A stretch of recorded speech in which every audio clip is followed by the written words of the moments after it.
Сәлем, құрметті шебер қыздар.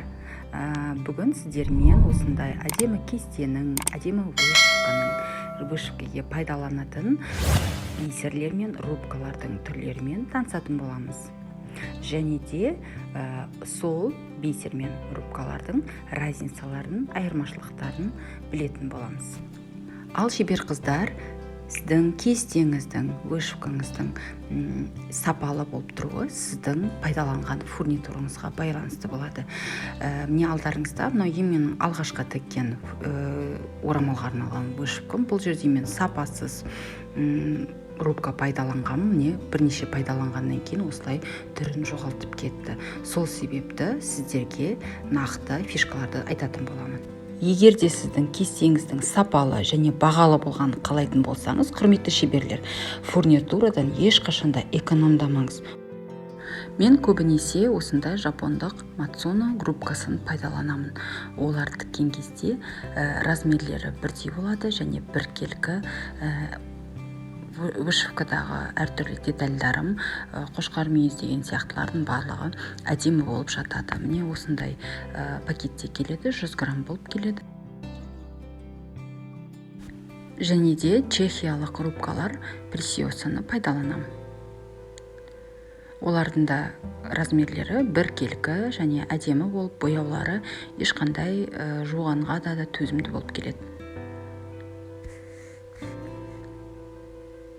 Сапасы өте жақсы болып келеді бұлардың. Мен содан кейін Вайберстенде бисерлер заказ бергем. Ол жерден Чехияның разницасы тек қана граммен бағасында. Вайберсте қымбаттау болып келеді. Граммы төмен, бағасы қымбат болып келеді.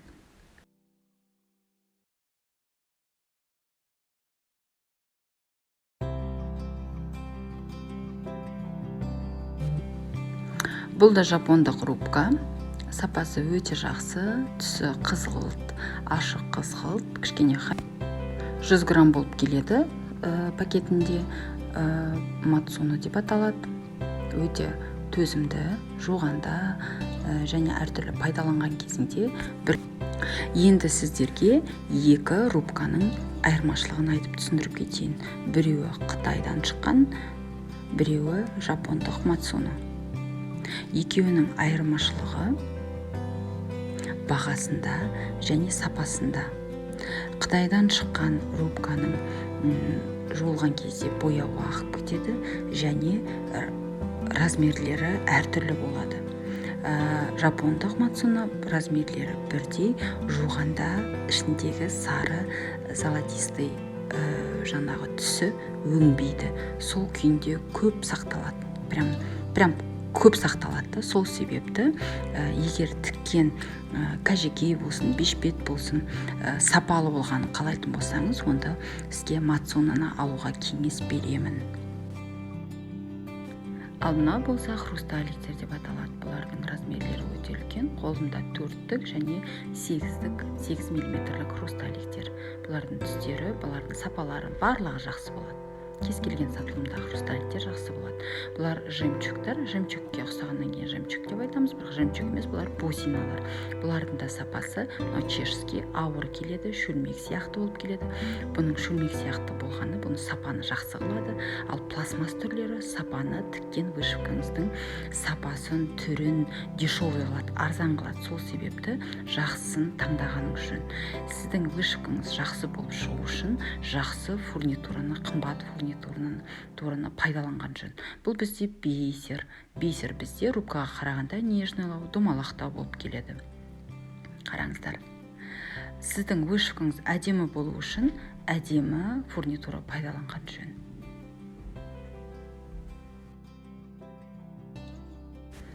Ал енді осы екі рубканың сізге инедегі разницасын көрсетейін. Бұл қытайлық рубка. Қытайлық рубканы инеге алғанда бұл жерде қалай болмасын, бір-екі сізде басы қисық болсын, бір жері шығады. Ол өзі тігіліп жүргеннен кейін бізде практикада ондай нәрсе көп болды. Әдемі. Бірақ енді бұл менде тігуге болады, бірақ бұл пайдаланыста бұл өзінің түсін жоғалтады да, сіздің әдемі тіккен вышивкаңыздың түрін білдіреді. Бұл жалпы айтқанда. Ал Мацунаныкі, Японияныкі ол тіккенде де әдемі болып шығады, және пайдаланған кезде орамал болсын, ол бешпет болсын, ол кажеки болсын, даже бисерленген көйлектер болсын, сіздің киіміңіздің жаңағы бисеріңіздің түсі кетпейді да, және де біздің рукодельницалар, шеберлеріміз осылай тіккен кезде осы Мацунадан ләззат алып отырамыз ғой. Иә. Енді бисермен рубканы көп бастапқы шеберлер, бастапқы рукодельницалар бисермен рубканың айырмашылығын білмей жатады. Бисер дегеніміз не осындай болады, бұлар металлический болады да. Манағыдай прозрачный да болады, бірақ металлический де болып келеді көбінесе. Бисер айналасы дөңгелектеу, нежныйлау болып келеді. Қытайлық бисер мен жапондық бисердің екеуінің разницасы, жапондық бисердің жаңағы размерлері осындай бір тегіс әдемі болып келеді. Көріп тұрғаныңыздай. Ал енді мынау бізде стеклярус деп аталады. Стеклярустың да көбінесе мен чешскиларын алам. Чешскиларының да размерлері бірдей болып келеді, және де бояулары біркелкі болып келеді. Сапалары жоғары болып келеді. Бұл да Мацуна, бұл да Япония, бұл да рубка, бұл да әдемі болып келеді.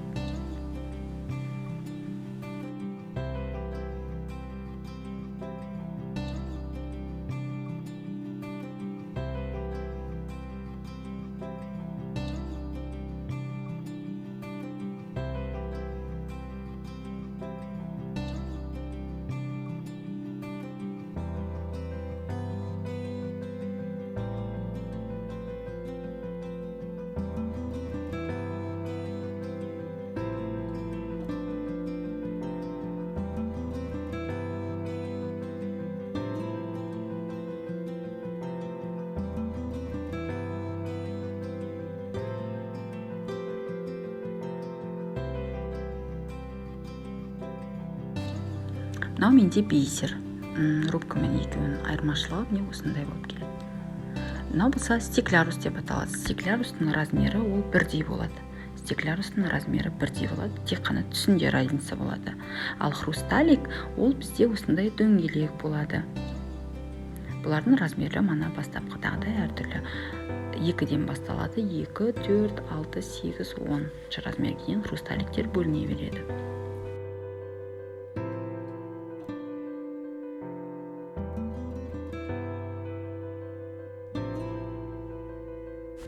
Осындай қапсырманы алдағы уақытта тігіп көрсететін боламын. Бұл қапсырма бізде осындай пяльцада тігілген, 2 қабатты фатин, осындай техникалары бар, тастар пайдаланған. Бұл жерде рубканың барлығының рөлдері көрініп тұр.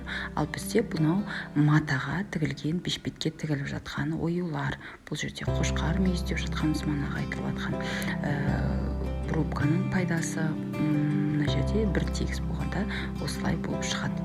Бұл техникаларды алдағы уақытта осы YouTube каналыма салатын боламын. Күтіңіздер, менімен бірге болыңыздар. Егер де менің осы видеом пайдалы болған болса, лайк басып, комментария қалдырып, және де менің каналыма жазылып кетіңіздер. Және де айналаңыздағы адамдарыңызбен бөлісіп отырыңыздар.